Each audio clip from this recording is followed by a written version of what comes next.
எல்லோருக்கும் வணக்கம். நான் ரொம்ப அதிகமாக தான் சம்பாதிக்கிறேன், ஆனால் கொஞ்சம் கூட சேவ் பண்ண முடியல.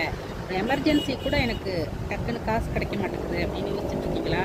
எனக்கு சின்ன சின்ன டிப்ஸ் சொல்லித்தரேன்.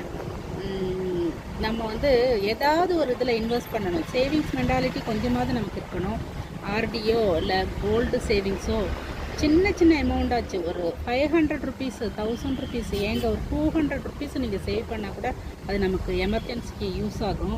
அந்த காலத்துலலாம் நம்ம பாட்டி அம்மா அவங்கெல்லாம் அஞ்சலை பெட்டியில் கடுகு டப்பாலெல்லாம் கொஞ்சம் காசு போட்டு போட்டுப்பாங்க பார்த்தீங்களா? அதெல்லாம் ரொம்ப பாதுகாப்பான ஒரு இன்வெஸ்ட்மெண்ட்டு. டக்குன்னு ஏதாவது நமக்கு தேவைப்பட்டுச்சு, ஒரு 1000 தேவைப்பட்டுச்சுன்னா கூட அதுலேருந்து அவங்க எடுப்பாங்க. அது மாதிரி நம்ம வீட்டில் கூட ஒரு 200, 300, 500 நம்ம கையில் உள்ளது ஒரு சின்ன சின்ன பர்ஸில் கூட எடுத்து வைக்கலாம். இவ்வளோ சின்ன அமௌண்ட்டு தானே, என்ன யூஸ் ஆகும்னு நினைக்காதீங்க. அது ரொம்ப யூஸ் ஆகும். அது மாதிரிலாம் ட்ரை பண்ணி பாருங்கள்.